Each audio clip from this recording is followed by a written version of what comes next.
said I'd do, that I'd share him for decades with hundreds of you. It's been 47 years now that Hatch has been here, 5 as a student, the rest a career. Through sports, he put OES right on the map, and he did it without that technology crap. Back in the day, in a much simpler time, when faculty meetings served cold beer and wine, there were still Christmas parties, a raucous, loud bash, where each teacher received a year's bonus in cash. Back when phones all had wires attached to the walls, and you had to be present to answer the calls, fat phone books were stacked, weighing 15 pounds each, holding 7-digit numbers of people to reach. Quarters were carried by adults and by youth in case you were needing to find a phone booth. And if you got stranded with no phone in sight, too bad, you were in for a very long night. And people would wonder, not knowing your fate, where you were when it happened and why you were late. And when Kris had a message he'd like to convey, it was all done on paper the old-fashioned way. He first typed a letter with his one-hunted pecker, and a fat dictionary was his only spell checker. Then he hiked to the library to use the lone printer, address envelopes and stamp them in the media center. And if things went all right and there were no delays, information would reach you in only 3 days. If a bus was disabled and had broken down, the driver would radio a distress call to town.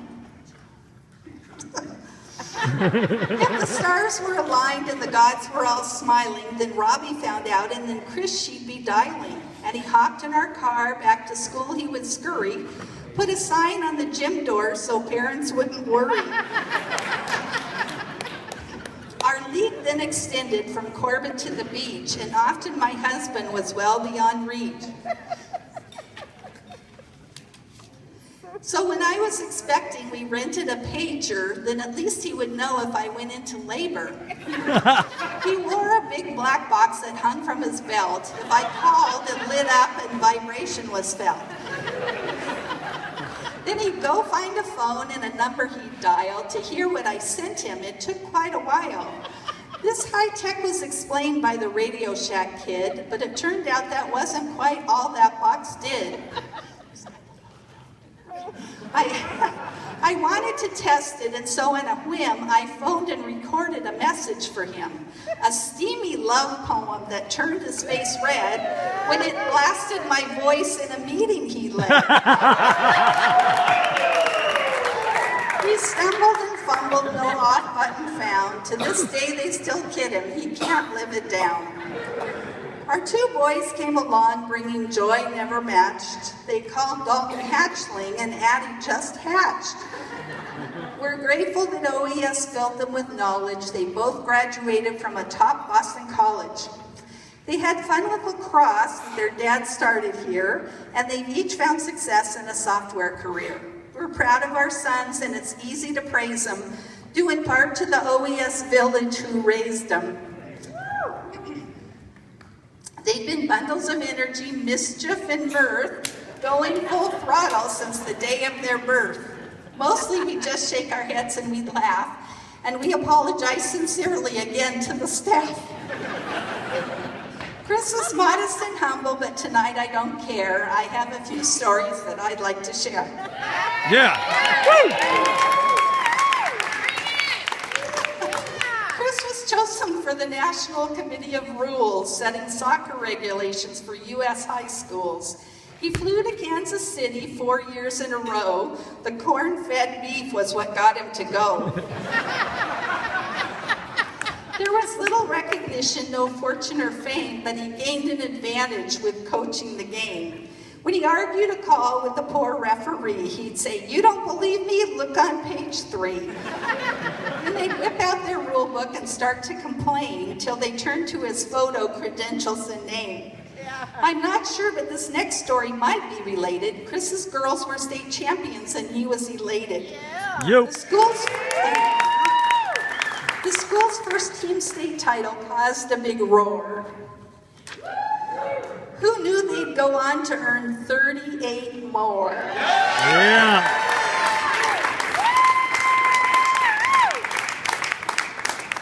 Those players were special and filled him with pride. At the party, they set up a huge slip and slide.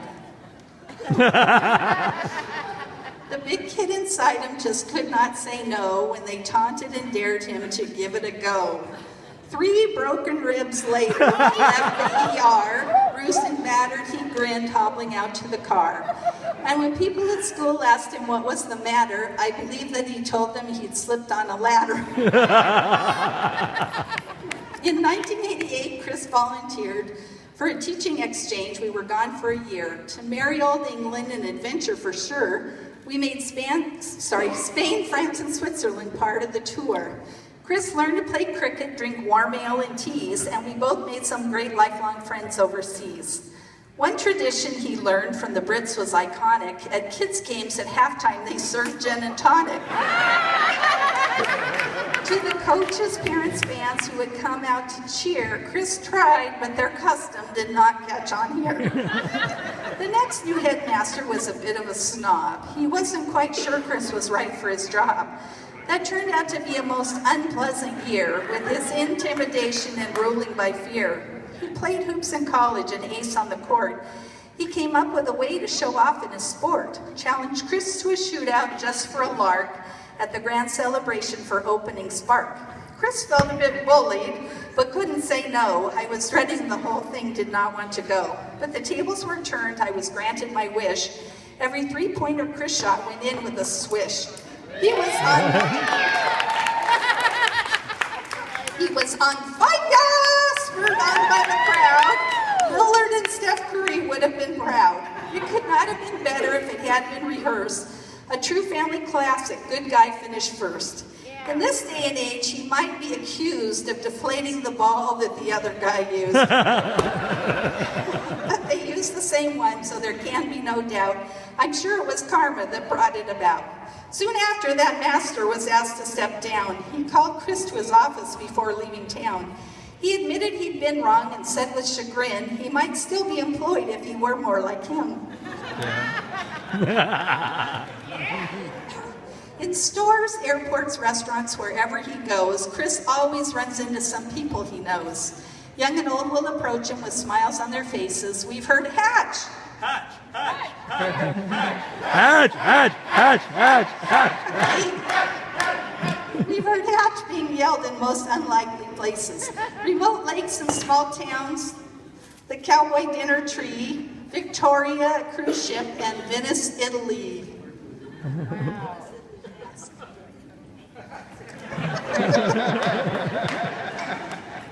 Perfect, Daddy. His favorites are stories those people relay about kids feeling awkward, not sure they could play. With his support and his jokes, they stop feeling so shy, and somehow they manage the courage to try.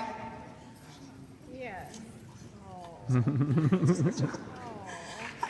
With the snow-cat policy, they realized a dream and fondly recall being part of the team. Kris teaches life lessons on the field and the court, how to win, how to lose, and to be a good sport. Being on time, keeping track of your gear, how to handle defeat when you're kicked in the rear. Curbing your temper and keeping your cool, taking pride in the uniform, showing your skull. Yeah. Responsibility, commitment, not giving up, the importance of safety, and wearing a cup. Composure under pressure, playing a role, working together to accomplish a goal. Encouraging others to give and the take, to laugh at yourself when you've made a mistake. To play games with honor by the rules and not cheat, to smile and shake hands with opponents you meet. There are times that you follow and times that you lead, valuable lessons that all students need. The impact you've had on the school is super sizable. From the 70s, the sports program's hardly recognizable.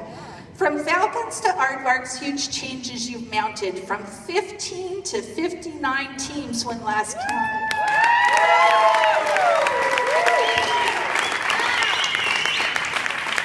Somehow on this journey from stud to senility, you've brought major additions to the sporting facility.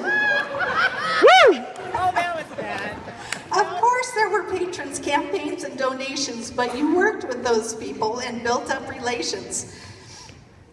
Sat through countless long meetings making major decisions to make a reality out of your visions. First spark, then the track, the turf field, and the lights, allowing the teams to play into the nights. The snack shack, the press box, the scoreboards and bleachers, uniting alums, parents, students, and teachers. You've served on so many organizations and boards. And there just isn't time to list all your awards. And all those trophies and victories this school has parlayed, one may think were because of the students who played. Their hard work, dedication, strong drive, and ambition? No, their success is all due to the AD's superstition. It turns out no haircuts is really the reason. Kris lets his locks grow long for each sporting season. So Dennis, you may have to alter your style, or OES will not be winning for a while. Not only did you rise to each challenge to face you, the school had to hire 3 folks to replace you. As the sports program mushroomed, they sent in a ringer. Thank goodness for Jill, who could type with 10 fingers. She brought a space heater and Febreze by the case. Bringing order to chaos, she spiffed up the place. She is organized, pleasant, and a fellow baby boomer, and raising 2 boys, she put up with your humor.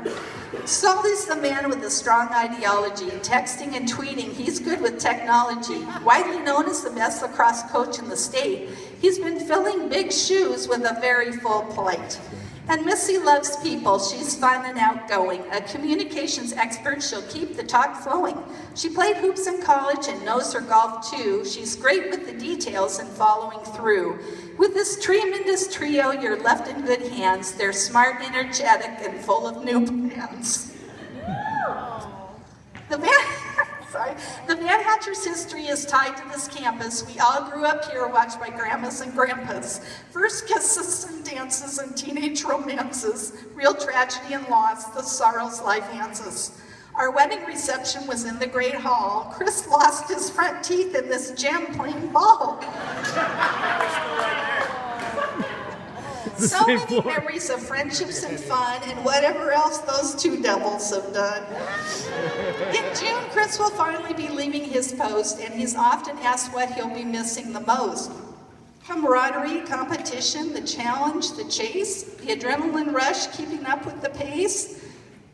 The answer's no secret, wrapped deep in mysteria. What he'll miss most is the school cafeteria. Woo!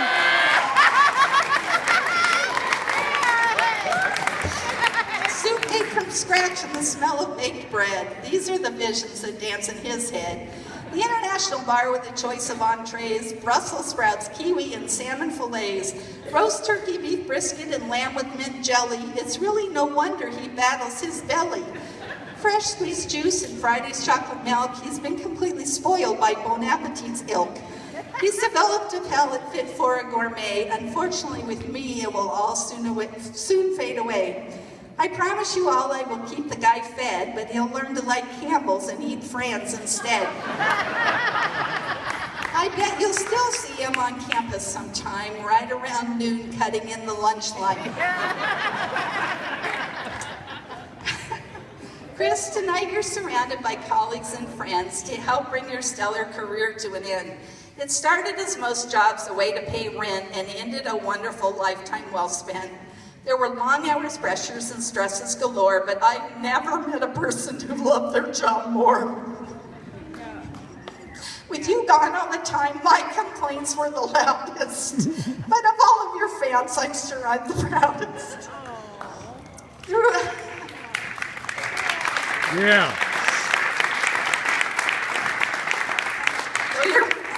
Though your middle is thicker and your hair has grown thinner, you still have the heart of a championship winner. You're 1 in a million, loyal, funny, and kind, and your legacy is this program you're leaving behind. Heading into the home stretch, you've passed the baton to the next generation. Your dreams will live on.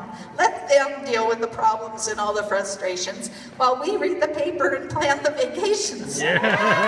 Woo! A period of adjustment will likely ensue while Kris figures out what he's wanting to do.